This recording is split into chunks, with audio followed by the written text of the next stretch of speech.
اگر خداوند او را از اهل بدبختان کرده باشد، یک دریچه به جانب جهنم میشکایند. میگن اینه جای تو اخیر همین جاست. کی اخیر همین جاست؟ همون روزی که فیصله کنن الله در بالای جمیع پرکرارا سلطای عالم، در جمیع پادشاه های عالم حاکمیت میکند. جمیع انبیا در اونجا حاضرن.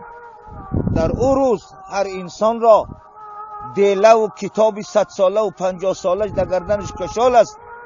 فریادش میزنن، به نزد ترازم نزد خدا را میبرنش. در او جنده کسی باور ندارد.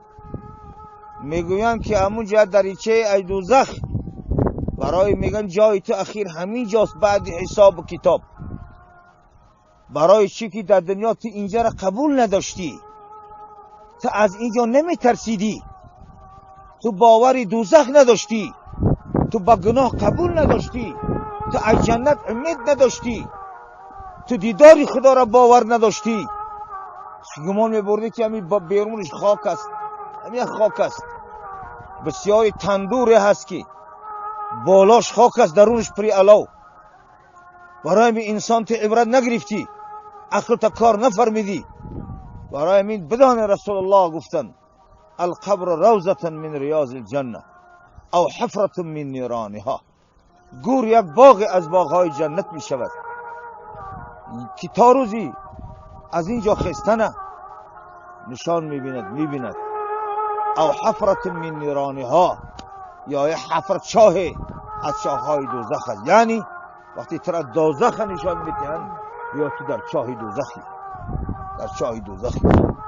برای همین مردم، هر انسان از خدا بترسد، فکر این روز را بکند که این روز یک روزی است که بای، کمبغل، پادشاه، میلیونیر، منصبدار، ملا، ایشان فرق ندارد. پیغمبر هم باشه فرق ندارد. بداند که یک تابوت چوبین است، در بالای همون تابوت چوبین یک فقیری که جوربی کشه همون را هم سوار مینن، میلیونیری که در جیب سوار میشه همون را سوار مینن، وزیری که در استج بالای او را هم دامو سوار مینن، پادشاه هم تلا داره او را همونجا سوار مینن. برای میلیونیرها و پادشاه ها تابوت زرین راست نمیکنن. بفهمیره؟ یعنی در اخیر کار، معنیش در اخیر کار همه در بالا یک چوب سوارن. دیگه فرق ندارد در رفتنی به نزد خدا. هیچ کس از هم دیگر فرق ندارد. هیچ کس اسبی علاحده ندارد.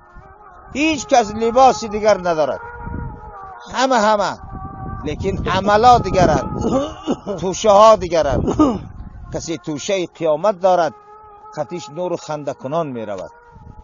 در اخیر جان عزرائیل آمد، می بینه، نشانت میتین که و اذا بلغت الحلقومه و انتم حینئذ تنظرون.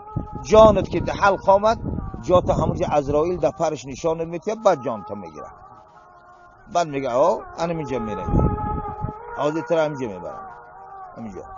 برای همین جوانان محترم، نمازاتون قضا نکنید، نماز جمعه و جماعات را ای دست ندهید.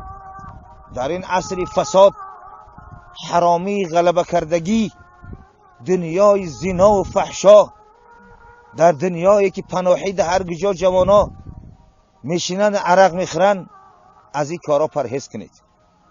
از خدا سخت بترسید که در اخیر بسیار ضرر میکنید. هیچ کس به اینجا چیزی نمیارد، هیچ کس چیزی نمیارد.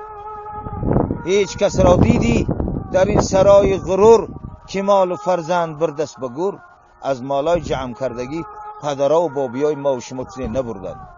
ما و شما هم هیچی چیز نمیبریم، هیچی نمیبریم. دیگه اعمال صالح یک آب دسته را گرفتن برای فرمانی وقتی خداوند طارت کردن، از 100 گاو بقا کشتن بالاست. یا کسی 100 گاو بقا بکشه. یک آدمی مسلمان در وقت نماز از ترس خدا را آب دسته را بگیره طارت کنه، ثواب او بقای او با او برابر نمیره.